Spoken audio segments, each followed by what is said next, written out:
سورۃ الفاتحہ کی تفسیر کے حوالے سے گفتگو شروع کی تھی۔ سورۃ الفاتحہ جیسا کہ آپ تمام ساتھی جانتے ہیں قرآن کریم کا آغاز ہے، اور سورۃ الفاتحہ کے ناموں میں سے ایک نام ام القرآن بھی ہے، یعنی پورے قرآن کریم کی اصل اور بنیاد۔ پورے قرآن کریم میں جو بات اللہ رب کریم نے تفصیل کے ساتھ سمجھائی ہے، وہ ساری کی ساری اختصار کے ساتھ اللہ رب کریم نے سورۃ الفاتحہ کے اندر جمع فرما دی ہے۔ اسی لیے حکم ہوا ہے کہ نماز کی ہر رکعت میں سورۃ الفاتحہ کو پڑھا جائے، تاکہ ہر رکعت کے اندر ایک نمازی کے دل و دماغ میں پورے کے پورے قرآن کریم کا خلاصہ تر و تازہ ہوتا رہے۔ اور قرآن کریم ویسے خود شفا ہے، اس سورت کا نام بھی شفا ہے، اور قرآن کریم پوری انسانیت کے لیے شفا ہے۔ دنیا کا جو شخص قرآن کریم کے بتائے ہوئے اصولوں پر چلتا ہے، اس کے لیے ہر نیکی کا راہ کھل جاتا ہے اور ہر برائی کا دروازہ بند ہو جاتا ہے۔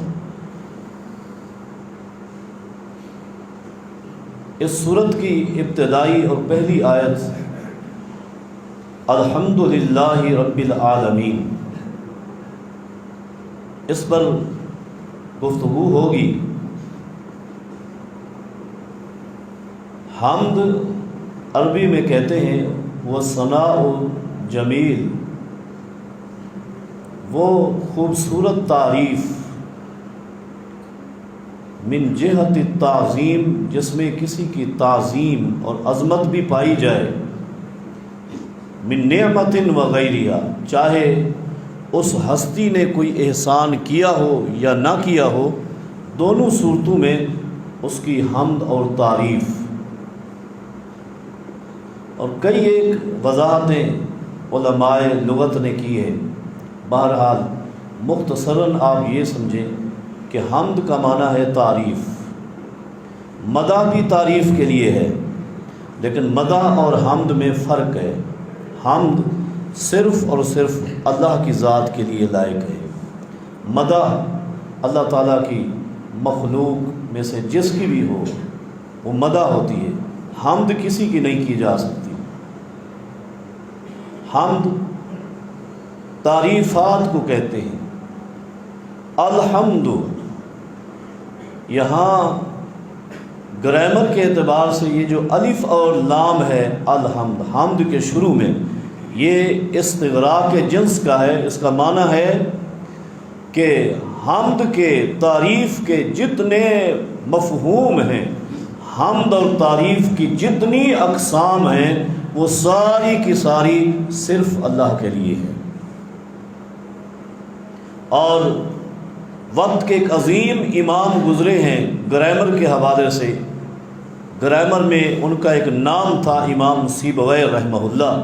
وہ فرماتے ہیں کہ جب الحمدللہ، الحمد دال کے اوپر پیش لگا کر پڑھتے ہیں تو وہ کہتے ہیں اس کا معنی ہوتا ہے الحمد منہ ومن جمیل خلق للہ، کہ جو بندہ الحمدللہ پڑھ رہا ہے اس کی طرف سے بھی اللہ کی حمد و ثنا ہے، اور اللہ کی پوری مخلوق کی طرف سے بھی اللہ تعالیٰ کی حمد و ثنا ہے۔ رب العالمین، اور آگے لفظ رب ہے۔ رب کے کئی ایک معنی ہیں۔ اردو میں ہم کہتے ہیں پروردگار، پالنے والا۔ پالنے میں کئی ایک چیزیں آ جاتی ہیں، وہی عرب لوگوں نے لکھی ہیں۔ مالک، مصلح، حالات کی اصلاح کرنے والا، مدبر، مخلوق کے حالات کی تدبیر کرنے والا، کئی ایک معنی، رازق، اپنی مخلوق کو رزق پہنچانے والا، ان کی پیدائش اور تخلیق کرنے والا، یہ سب رب ہے۔ بعض علماء مفسرین نے رب کو اللہ تعالیٰ کا اسم اعظم قرار دیا ہے۔ اللہ تعالیٰ کے جو اسماء حسنی ہیں ان میں اسم اعظم بعض علماء کے نزدیک لفظ رب ہے۔ کیوں؟ وہ یہ دلیل دیتے ہیں کہ قرآن کریم کا جب آپ مطالعہ کریں گے، قرآن کریم میں جتنی دعائیہ الفاظ مذکور ہیں اکثر رب کے ذریعے، ربنا، ربی، دیکھیں ربنا آتنا فی الدنیا حسنہ، سیدنا آدم علیہ السلام کی دعا، ربنا ظلمنا انفسنا وان لم تغفر لنا، تو قرآن کریم میں ٹوٹلی دعائیں ربنا سے شروع ہوتی ہیں۔ اس لیے فرمایا کہ یہ اللہ تعالیٰ کا اسم اعظم ہے۔ اسم اعظم کا معنی یہ ہے کہ جب اللہ سے لفظ رب، اللہ کی صفت استعمال کر کے دعا کی جائے گی تو دعا رائگان ہی ہوگی، اللہ اس کو قبول فرمائے گا۔ اور العالمین، یہ اس کا ایک معنی ہے کہ کل موجود سوی اللہ تعالی، کائنات میں ہر موجود چیز عالم میں آتی ہے سوائے اللہ تعالیٰ کے، اللہ تعالیٰ ان سے مستثنا ہے، باقی کائنات میں جو کچھ ہے وہ عالمین ہے۔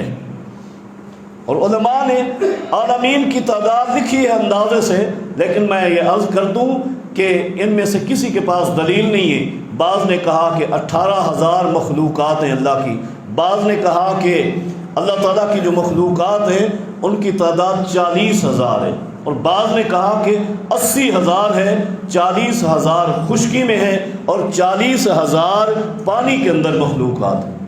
بہرحال یہ سارے اقوال ہیں۔ عالمین میں اللہ کے علاوہ جو کچھ ہے وہ سب کچھ داخل ہے۔ تو اب معنی بنا الحمدللہ رب العالمین، مفہوم تعریف، ثنا اور حمد جتنی بھی ہو سکتی ہے وہ ساری کی ساری اس اللہ کے لیے ہے جو اپنی پوری مخلوق کو پالنے والا، پیدا کرنے والا اور ان کے انتظام کو سنبھالنے والا ہے۔ اللہ اکبر۔ سیدنا عبداللہ ابن عباس رضی اللہ عنہما، ان کا قول امام ابن جریر طبری رحمہ اللہ نے اپنی تفسیر میں نقل کیا ہے۔ سیدنا عبداللہ بن عباس فرماتے ہیں الحمد کلمۃ کل شاکر، لفظ الحمد جو ہے یہ ہر شکر گزار کا کلمہ ہے۔ اللہ کا شکر ادا کرنے والا جو بھی ہو، مخلوق میں سے جو بھی ہو، صرف انسان نہیں، پوری مخلوقات میں سے جو بھی اللہ کا شکر ادا کرتا ہے وہ لفظ الحمد سے شکر ادا کرتا ہے۔ اور چند مثالیں وہاں سیدنا عبداللہ بن عباس نے بیان کی۔ دیکھیں اس مخلوق انسانیت میں سب سے اول انسان کون ہے؟ سیدنا آدم علیہ السلام، ابو البشر ہے۔ صحیح حدیث میں آتا ہے لما خلق اللہ آدم، جب اللہ رب کریم نے سیدنا آدم علیہ السلام کو اپنے ہاتھوں سے تیار کیا، بنایا، نفخ فیہ الروح، اللہ نے سیدنا آدم علیہ السلام میں روح پھونکی۔ جو ہی روح پھونکی، حدیث کے الفاظ ہیں آتا سا، آدم علیہ السلام کو چھینک آئی۔ چھینک آنے کے بعد حدیث کے الفاظ ہے اللہ کی تعلیم کے مطابق سیدنا آدم علیہ السلام نے فوراً اپنی زبان سے کہا الحمدللہ۔ گویا ابو البشر پہلے انسان کا پہلا جملہ الحمدللہ ہے، اور اللہ رب کریم نے اسی وقت آدم علیہ السلام کو جواب دیا رحمک اللہ یا آدم، اے آدم تیرا رب تیرے اوپر رحم فرمائے۔ یہ حدیث بڑی طویل ہے۔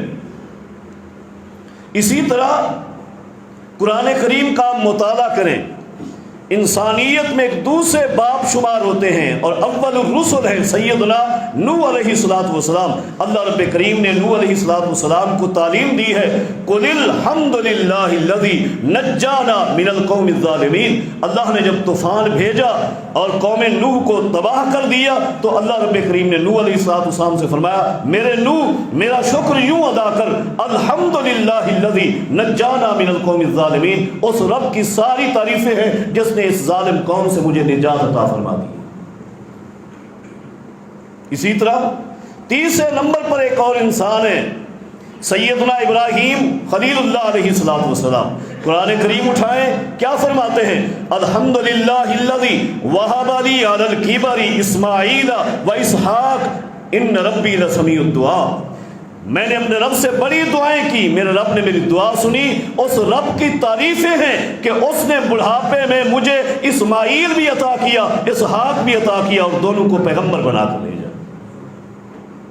یہ تعریف کر رہے ہیں ابراہیم خلیل اللہ علیہ السلام لفظ الحمدللہ سے۔ سیدنا داؤد علیہ السلام، سیدنا سلیمان علیہ السلام باپ بیٹا ہیں، ان کا ایک طویل واقعہ ہے۔ اس واقعے پر اللہ کا شکر ادا کرتے ہوئے وقال الحمدللہ الذی فضلنا علی کثیر من عبادہ المؤمنین، اس اللہ کی تعریفیں ہیں جس نے بہت سارے اپنے مومن بندوں پر ہمیں فضیلت عطا فرمائی۔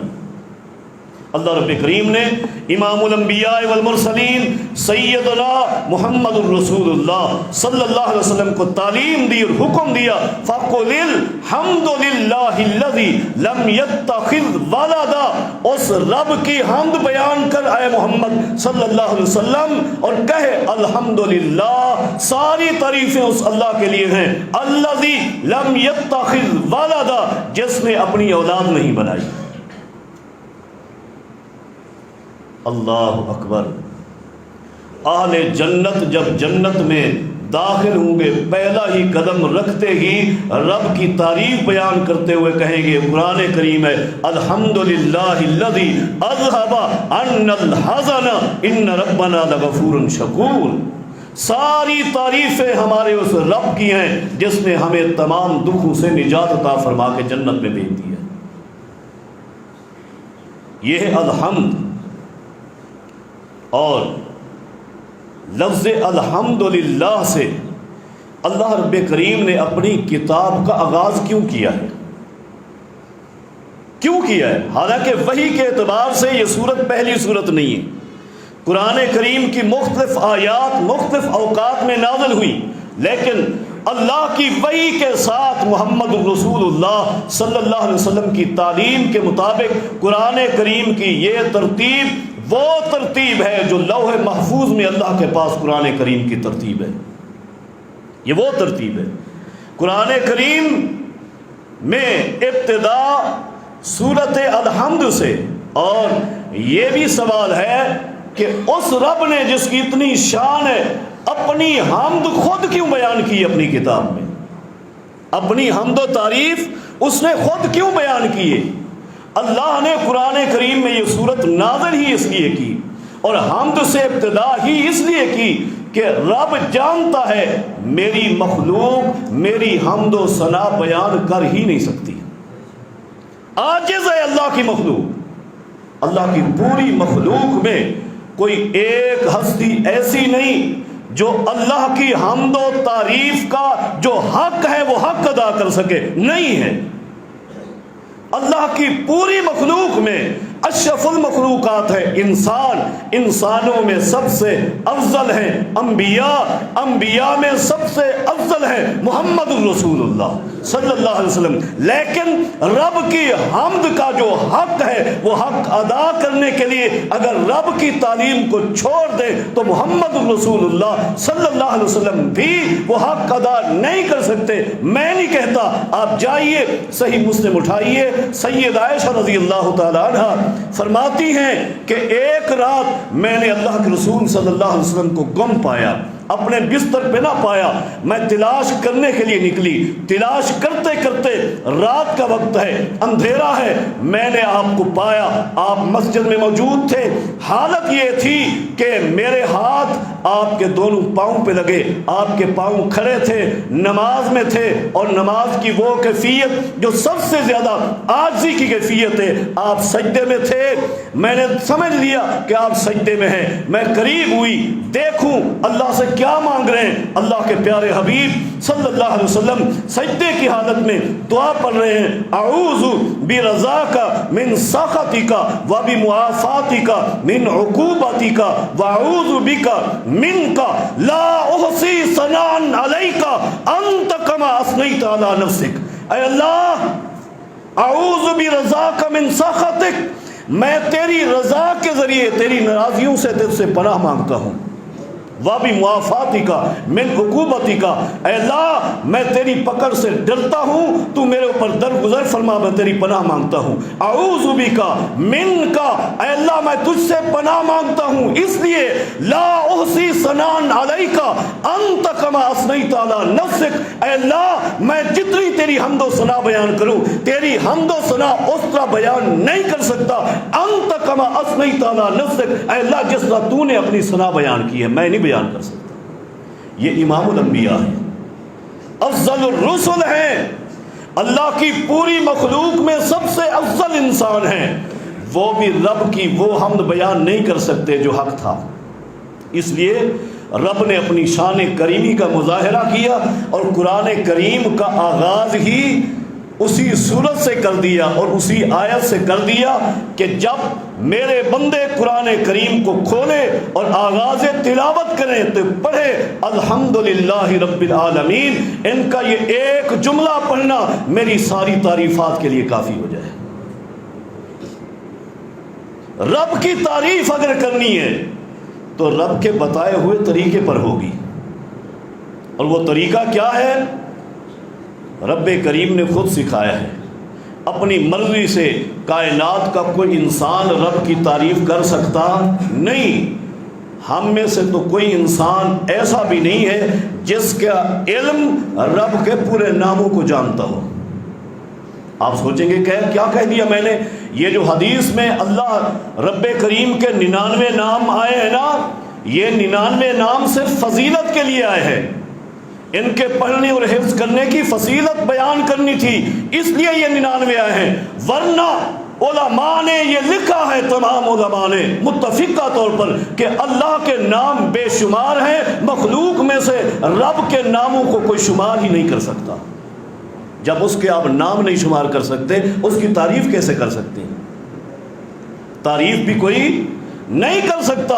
یہ اس رب کا احسان ہے کہ اس نے اپنی تعریف کے لیے وہ طریقہ اور وہ مختصر جملہ ہمیں بتا دیا کہ جملہ پڑھنے رب کی ساری تعریفیں بیان ہو جائیں۔ اس لیے بار بار پڑھا کریں الحمدللہ احب الکلام اللہ، اللہ کو سب سے محبوب کلمہ سبحان اللہ و بحمدہ۔ کیوں ہے؟ اس لیے کہ اس میں اللہ کی پاکیزگی ہے، اس میں اللہ کی حمد ہے، اللہ کو وہ کلمہ بڑا پسند ہے۔ علماء مفسرین نے یہ بات بھی بحث کے اندر ذکر کی ہے کہ بہت سارے وظائف ہیں، اذکار ہیں، ایک ذکر ہے لا الہ الا اللہ، اور ایک یہ ذکر ہے الحمدللہ، صرف الحمدللہ۔ ان میں افضل کون سا ہے؟ امام قرطبی رحمہ اللہ نے تو دونوں دلائل لکھ کر بات کو چھوڑ دیا ہے۔ بعض نے کہا الحمدللہ افضل ہے، بعض نے لکھا کہ لا الہ الا اللہ افضل ہے۔ لا الہ الا اللہ اس لیے افضل ہے کہ اس میں توحید ہے اور کفر و شرک کا رد بھی ہے، اور الحمدللہ میں توحید ہے اور اللہ کی حمد و تعریف ہے۔ میں جو سمجھا ہوں، میں یہ سمجھا ہوں کہ لا الہ الا اللہ افضل ہے، اس لیے کہ اس میں اللہ کی توحید بھی ہے اور کفر و شرک کا رد بھی ہے۔ بہرحال الحمدللہ بھی ایسا کلمہ ہے کہ اس کی شان بڑی عظیم ہے۔ نبی علیہ الصلوۃ والسلام نے کیا فرمایا الطہور شطر الایمان والحمدللہ تملأ المیزان، لوگو پاکیزگی، پاک صاف رہنا یہ نصف ایمان ہے، اور آگے فرمایا الحمدللہ تملأ المیزان۔ لفظ الحمدللہ پڑھنے سے اللہ کا جو نیکیوں اور گناہوں کو تولنے کا ترازو ہے اس کا ایک پلڑا بھر جاتا ہے۔ الحمدللہ کرنے سے الحمدللہ کہنے سے پڑھنے سے یہ نامہ اعمال میں اتنی برکت آتی ہے کہ نیکیوں سے ترازو کا ایک پلڑا بھر جاتا ہے۔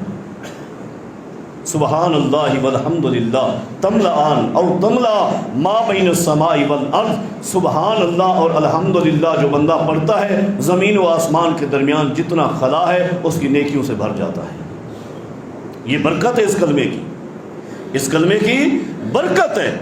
اسی لیے تو آپ نے گزشتہ جمعہ میں بھی سنا تھا، اللہ پاک نے حدیث قدسی یہ فرمایا ہے کہ میں نے نماز کو اپنے اور اپنے بندے کے درمیان 2 حصوں میں تقسیم کیا ہے، اور پہلی آیت فرمائی تھی اذا قال العبد الحمد للہ قال اللہ عز وجل حمدنی عبدی۔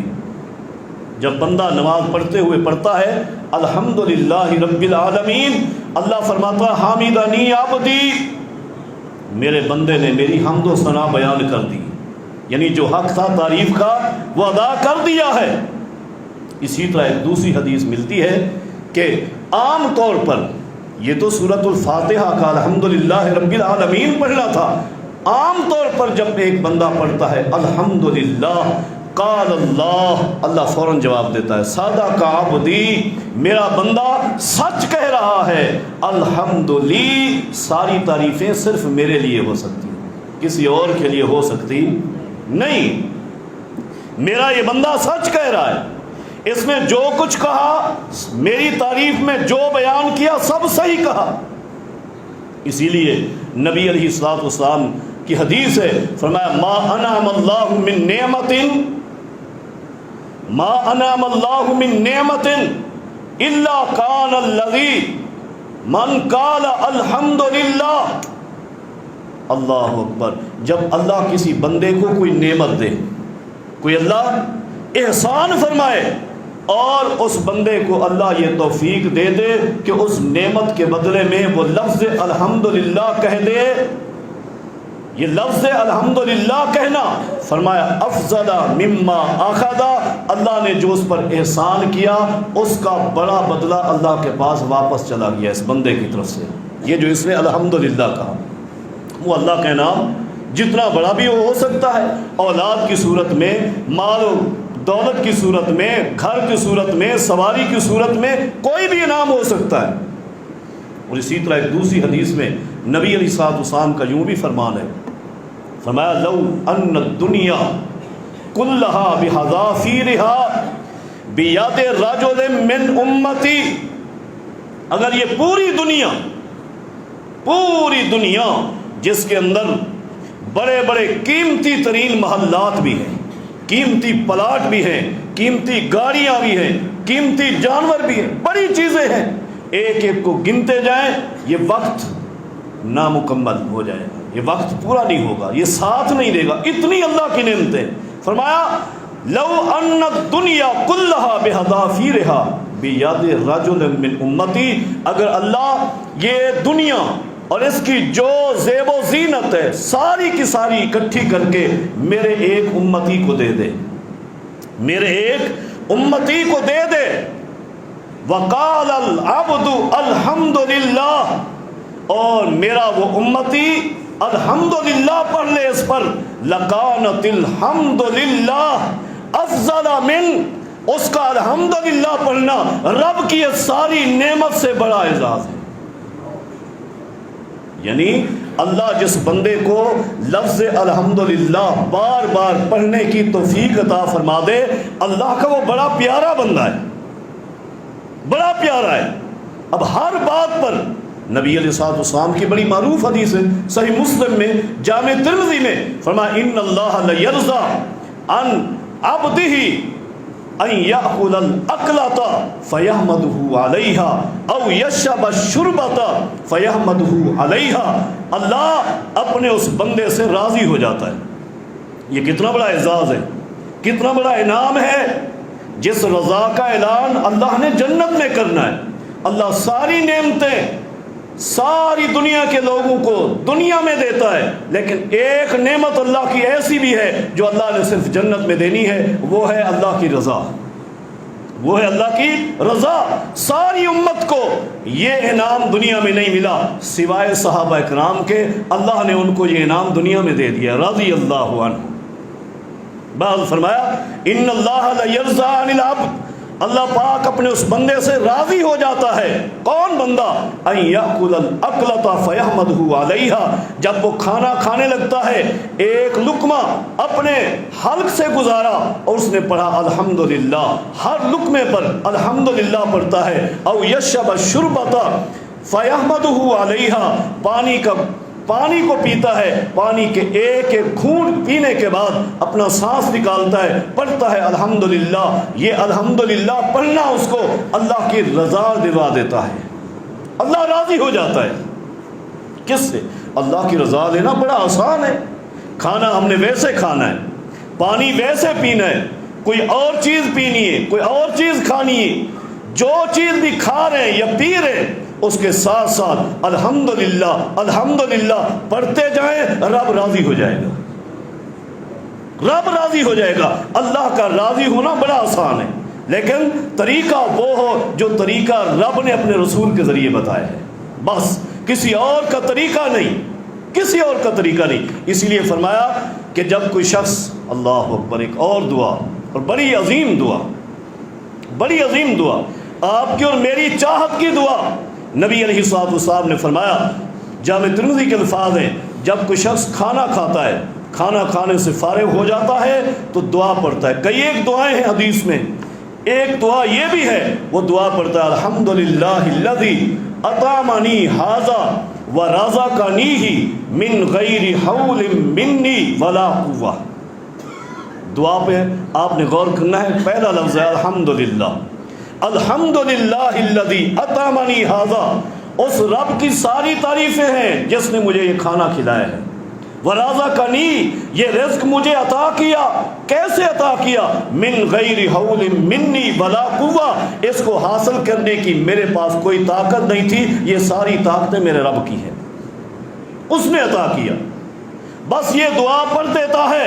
نبی علیہ الصلوۃ والسلام فرماتے ہیں اللہ انعام کیا دیتا ہے؟ غفر لہ ما تقدم من ذنبہ، اللہ اس کے پچھلے سارے گناہ معاف فرما دیتا ہے۔ کھانا آپ اپنے لیے کھاتے ہیں، ایک چھوٹی سی دعا نبی علیہ الصلوۃ والسلام کے طریقے پر، آپ کی سنت پر کھانا کھانے کے بعد آپ پڑھ لیتے ہیں، اللہ پاک آپ کے پچھلے سارے گناہوں کو معاف فرما دیتا ہے۔ اسی لیے تو فرمایا نا نبی علیہ الصلوۃ والسلام نے، عجبت من قضاء اللہ عز وجل من عبادہ المؤمنین، رب نے اپنے مومنوں کے ساتھ جو فیصلہ فرمایا ہے، مجھے رب کا وہ فیصلہ بڑا پسند آیا ہے۔ عجبت، اللہ کے پیغمبر فرماتے ہیں مجھے اس فیصلے نے تعجب میں ڈال دیا، بڑا پسند لگا، مجھے بڑا اچھا لگا۔ وہ فیصلہ کیا ہے؟ فرمایا ان اصابہ خیر فحمد ربہ وشکر، جب اللہ اپنے بندے کو، اس مومن کو کوئی خیر، کوئی برکت، رزق، مال، دولت، جائیداد، کوٹھی، اولاد دے دیتا ہے، فحمد ربہ، وہ اپنے رب کی حمد بیان کرتا ہے، الحمدللہ کہتا ہے، اللہ کا شکر ادا کر دیتا ہے۔ اسی طرح وَإِنْ أَصَابَتْهُ مُصِیبَةٌ، اگر اللہ کے کسی بندے کو کوئی تکلیف پہنچ جائے، مصیبت آ جائے، بیماری آ جائے، بیماری آئے، تکلیف آئے، تو پھر بھی کیا کہتا ہے؟ فَقَالَ الْحَمْدُ لِلَّهِ وَصَبَرَ، اللہ کی حمد بیان کرتا ہے، صبر کرتا ہے۔ یوجر من کل شے، ہر وقت اس کو اجر و ثواب ملتا رہتا ہے، خیر ملی تب بھی اجر و ثواب، یہ رب کا عظیم فیصلہ ہے، مومن کے حق میں رب کا عظیم فیصلہ ہے۔ آپ جانتے نہیں، بڑی وہ معروف حدیث کہ جب فرشتے اللہ رب کریم کے پاس جاتے ہیں، کیسے؟ جب اللہ کے کسی بندے کے ایک چھوٹے سے بچے کو فوت کر کے جاتے ہیں، لخت جگر کی روح قبض کی، اللہ کے پاس جاتے ہیں، اللہ رب کریم اپنے ان فرشتوں سے پوچھتا ہے کیا ہوا، میرے بندے نے کیا کہا؟ ماذا قال عبدی، یہ فرشتے اللہ رب کریم کے سامنے جواب دیتے، حالانکہ اللہ رب کریم تو اپنے بندے کو جانتا ہے، پہلے سے جانتا ہے، لیکن ان فرشتوں سے گواہی لے رہا ہے، اللہ کیا کہہ رہا ہے میرا بندہ؟ یہ کہہ رہے ہیں اے اللہ، ہم نے تیرے بندے کے بیٹے کو یا بیٹی کو فوت کر دیا، اس کا لخت جگر اس سے چھین لیا، اس نے کیا کہا؟ کہنے لگے اس نے تیری حمد بیان کی، فقال الحمدللہ، اس نے کہا الحمدللہ، اِنَّ لِلَّهِ مَا أَخَذَ وَلَهُ مَا أَعْطَى، یہ دعائیں پڑھی، صبر کر رہا تھا، آنکھوں سے آنسو تھے لیکن زبان پر تیری رضا کے جملے تھے، اے اللہ تیری حمد و تعریف کر رہا تھا، اچھا میری حمد و تعریف کر رہا تھا، چلو جاؤ میرے فرشتے اُبْنُوا لَهُ بَيْتًا فِي الْجَنَّةِ، جنت کے اندر میرے اس بندے کا ایک گھر، ایک بنگلہ تعمیر کر دو، وَسُمُّوهُ بَيْتَ الْحَمْدِ، اور اس گھر کا نام بھی لکھ دو کہ یہ بیت الحمد ہے۔ کیوں؟ اس نے اللہ کی حمد و تعریف کی ہے۔ رب کو اپنی حمد و تعریف اتنی پسند ہے، اتنی پسند کہ رب نے جنت میں جو اس کا گھر اور اس کا انعام تیار کیا ہے، اس انعام کا نام ہی بیت الحمد رکھا ہے، بیت الحمد رکھا ہے۔ اسی لیے نبی علیہ الصلوۃ والسلام کی آپ دعاؤں کو دیکھ لیں، کتنی دعائیں آپ نے ایسی سکھلائی ہیں جن کے اندر نبی علیہ الصلوۃ والسلام نے تعلیم دی ہے کہ الحمدللہ پڑھا جائے۔ ایک حدیث بڑی معروف ہے، اگرچہ سندن ضعیف ہے، امام ابن ماجہ رحمہ اللہ نے نقل کیا ہے کہ نبی علیہ الصلوۃ والسلام نے ایک دن سیدنا عبداللہ بن عمر فرماتے ہیں ہمیں بیان کیا، کیا بیان کیا؟ فرمایا کہ ایک بندہ ایسا ہے جب دنیا کے اندر وہ ایک چھوٹی سی دعا پڑھتا ہے، اس کی دعا فرشتوں کو حیران کر دیتی ہے۔ کیا دعا ہے؟ کہ ایک بندے نے پڑھا یا ربی لک الحمد کما ینبغی لجلال وجہک وعظیم سلطانک، بس اتنا سی دعا، اس میں بھی اللہ کی حمد ہے، اللہ کی شان ربوبیت ہے، اور ہماری بات بھی یہی ہے الحمدللہ رب العالمین، یا ربی لک الحمد کما ینبغی لجلال وجہک وعظیم سلطانک۔ فرمایا فَأَزَّلَتْ بِالْمَلَكَيْنِ، دو فرشتے جو کرامن کاتبین ہیں، جو نامہ اعمال لکھ رہے ہیں، وہ سوچ میں پڑ جاتے ہیں کہ اب اس کی نیکی کیا لکھیں۔ اتنی مشکل آئی، اتنی مشکل آئی، لکھا کچھ نہیں۔ حدیث کے الفاظ ہیں فَصَعِدَا إِلَى السَّمَاءِ، دونوں آسمان پہ چڑھے، اللہ کے پاس پہنچے اور جا کر کہنے لگے اے اللہ ان عبدک، آپ کے ایک بندے نے یہ جملہ پڑھا، کون سا جملہ؟ یا ربی لک الحمد کما ینبغی لجلال وجہک وعظیم سلطانک۔ اچھا یہ جملہ پڑھا؟ جی ہاں اللہ، اس نے یہ جملہ پڑھا ہے، لیکن فلم ندری ما نکتب، ہم نہیں جانتے کہ اس کا اجر و ثواب کیا لکھیں، اب ہمیں معلوم نہیں اس کا ثواب کتنا ہے، کیسے لکھے؟ ثواب نہیں لکھ سکتے۔ اللہ پاک کیا فرماتے ہیں؟ اللہ پاک فرماتے ہیں واپس چلے جاؤ، واپس چلے جاؤ، اور اس کے نامہ اعمال میں اس کا اجر و ثواب کیا لکھنا ہے، اس کے نامہ اعمال میں جا کر لکھ دو اکتبا یا ربی لک الحمد کما ینبغی لجلال وجہک وعظیم سلطانک، اس کے نام اعمال میں یہی دعا لکھ دو حتیٰ یلقانی، حتیٰ کہ قیامت کے دن میرا یہ بندہ میرے پاس آئے، فاجزیہ بہا، میں اپنے اس بندے کو اس کی جزا عطا کروں گا۔ کیوں؟ اس نے میں رب کی حمد بیان کی ہے، اللہ کی حمد، اللہ کی تعریف انسان کے بس میں ہی نہیں ہے کہ بیان کر سکے۔ اللہ رب کریم کا احسان عظیم ہے کہ اللہ رب کریم نے قرآن کریم میں یہ صورت نازل فرمائی اور اپنی حمد بذات خود بھی بیان کی انسان کی عاجزی کی وجہ سے، اور ہمیں یہ تعلیم بھی دی کہ اس طرح میری حمد بیان کرو۔ اسی لیے قرآن کریم کا یہ آغاز بڑا اہم ترین آغاز ہے، اور یہ صورت بڑی عظیم ترین صورت ہے، یہ صورت قرآن کریم کا خلاصہ ہے۔ اسی لیے میں نے پہلے بھی ابتداءً بھی عرض کیا تھا کہ اللہ رب کریم کا یہ جو حکم ہے، یہ جو منشا ہے کہ نماز کی ہر رکعت میں اس صورت کو پڑھا جائے، اس سے یہی ملتا ہے کہ ہر وقت ایک انسان کے دل و دماغ میں پورے کے پورے قرآن کریم کا خلاصہ باقی رہے۔ اسی لیے نماز کی ہر رکعت میں اس کو پڑھا کریں اور قرآن کریم سے شفا لیا کریں۔ اللہ رب کریم میرے اور آپ کے تمام صغیر اور کبیرہ گناہوں کو معاف فرمائے۔ اللہ ہم سب کی اصلاح فرما دے، عقیدے کی اصلاح فرما دے، نظریات کی اصلاح فرما دے۔ اقول قولی ھذا استغفر اللہ لی ولکم ولسائر المسلمین وآخر دعوانا ان الحمد للہ رب العالمین۔